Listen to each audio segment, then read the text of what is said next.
Llegó el momento de los más esperados de la semana, la historia que nos trae, como todos los sábados, Charlie Manzoni. Muy bien.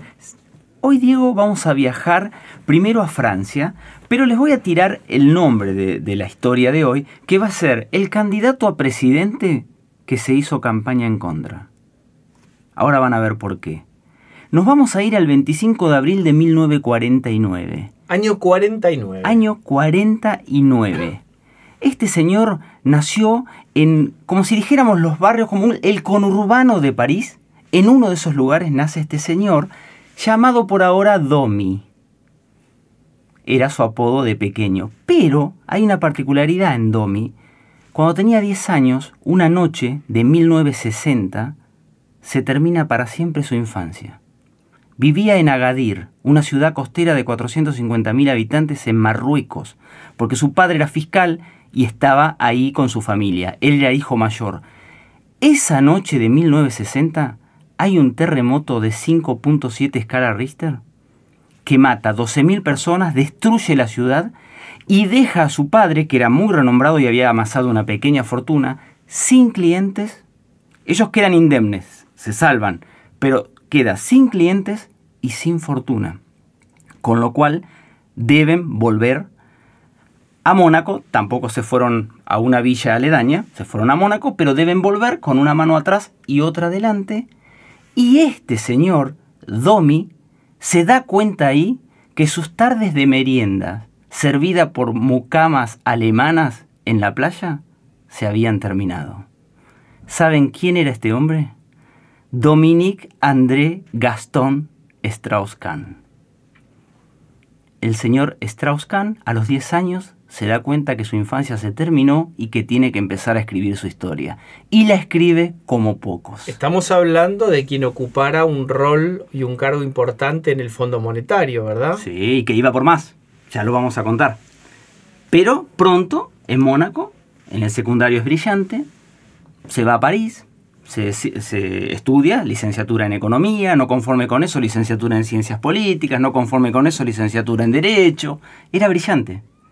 No conforme con eso, doctorado en Derecho, hace una tesis sobre estadística de la economía familiar, paradójicamente, ya vamos a ver por qué, y empieza a meterse un poco en política. En 1976 se vuelca hacia el Partido Socialista, poco después es secretario general, y en 1988 ya es una especie de ministro de Finanzas, o secretario de Finanzas, mejor dicho, del Partido Socialista. En el medio, y un poquito más allá, para hacer resumida y apretar su historia matrimonial, el hombre se casó 3 veces y tuvo 4 hijas. 3 con su primera mujer y una hija con la segunda mujer. Su última mujer, Anne Sinclair. Anne Sinclair era estrella de la televisión francesa, elegida Mujer del Año en Francia en 1986. La periodista del momento. Se casa con el hombre que, según me dicen muchos, entre otros la querida Luisa Corradini, corresponsal de La Nación en Francia, es uno de los economistas más brillantes que dio Francia. Y el más brillante de su generación en Francia, y se codea entre los 5 mejores de su generación en el mundo. Dominique Strauss-Kahn, estamos hablando, recuérdenlo siempre. Dominique Strauss-Kahn, o como le gusta a los franceses, DSK, por sus iniciales. Y DSK justamente es un estudio jurídico que él pone cuando lo expulsan, entre comillas, de la política en 1993 a perder unas elecciones. Esto es común, ¿viste, Diego? Despechado, el político dice, bueno, dejo todo y me voy. En ese momento él pierde unas elecciones en Francia. Él estaba muy apadrinado por Mitterrand, pero en un momento pierde las elecciones y se dedica a lo privado y tiene un estudio de abogados que se llama DSK.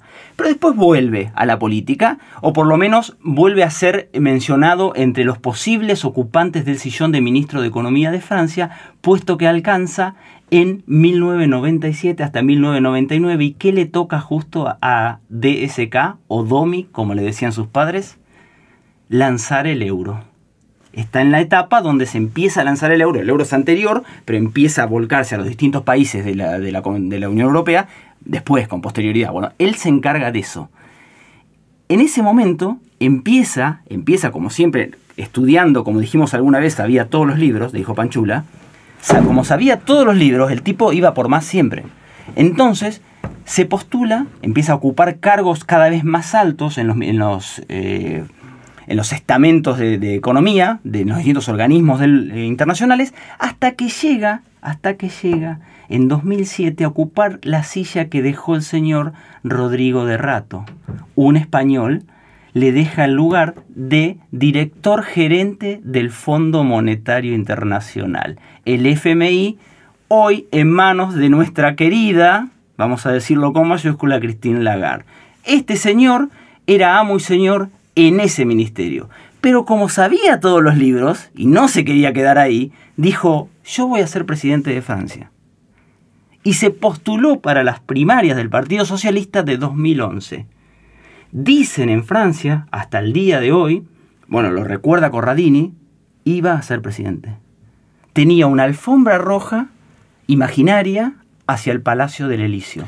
Ustedes, que nos siguen habitualmente y los que no lo hacen se los cuento, tienen que observar siempre en los relatos de Charlie que hay un momento en donde él empieza a usar los tiempos en pasado.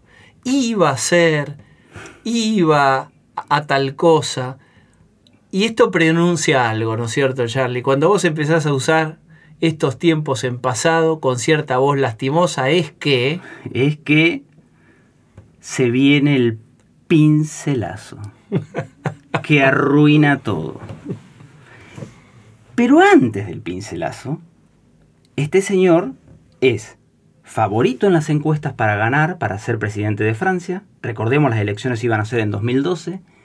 Amo y señor del Fondo Monetario Internacional con aires reformistas. Iba a quedar en la historia en el Fondo Monetario Internacional. Un 14 de mayo de 2011, Domi se sube a primera clase de un avión de Air France que lo va a llevar de Nueva York a París. Escuchen esto, recuerden esta fecha que les da Charlie Manzoni, porque hubo una fecha de un terremoto que le cambió la vida. Está por ocurrir en el relato de Charlie otro terremoto que le va a cambiar la vida. Otra noche, justamente. La noche del 14 de mayo, el querido Domi se sienta. Podemos imaginar que está por saborear su copita de champán que le sirven en Air France, en el aeropuerto John Fitzgerald Kennedy. El avión va a despegar, pero en ese momento irrumpen en la cabina policías.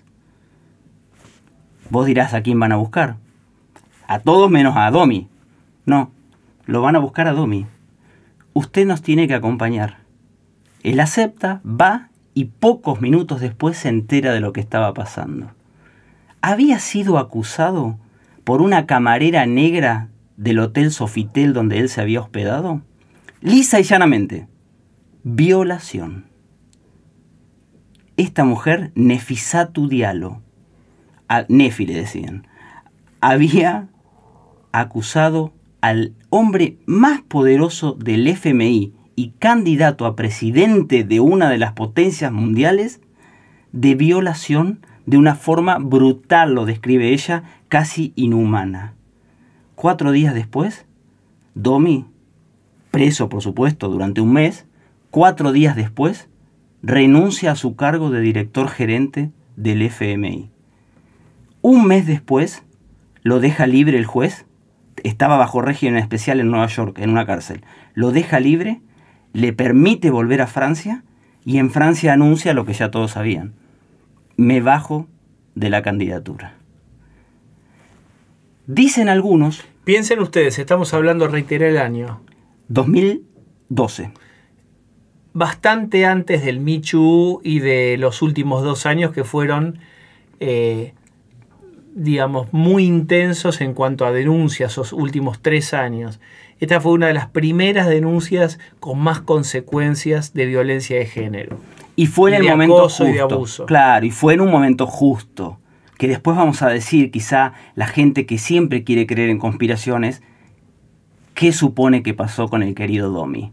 Lo decimos brevemente. Pero en ese momento, él renuncia. ¿Y qué me dicen hoy amigos que tengo en Francia y la propia Corradini, que la volvemos a mencionar? Si ese hombre, que era un cerdo, y es un cerdo, hubiera sido presidente de Francia, hoy Francia estaría mejor. Es terrible lo que estás diciendo. ¿Saben qué fue lo que sucedió? Lo que algunos dicen. Strauss-Kahn iba a derrotar al dólar con el euro. Era brillante. Iba a poner a Francia en el tope. Y dicen que la CIA le hizo algunas cositas. Fíjense hasta dónde llega la larga mano de la conspiración o de las ideas conspirativas. Lo que pasa es que hay un patrón de abuso de autoridad y de violencia sexual en Strauss-Kahn. A lo largo de su historia, sí.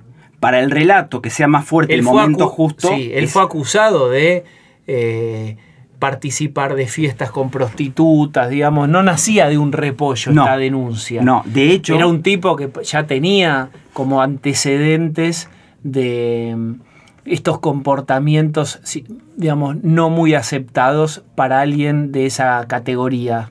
De hecho, una amante argentina de apellido Yacoub, escribe un libro, Bella y Bestia, sobre él, y lo describe.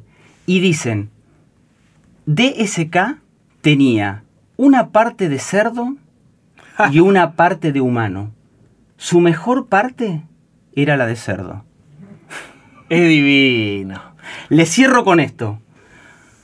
Domi iba a hacer historia, pero con la fuerza arrasadora del terremoto que una noche de 1960 terminó con su infancia, él arruinó todo en un cuarto de hotel.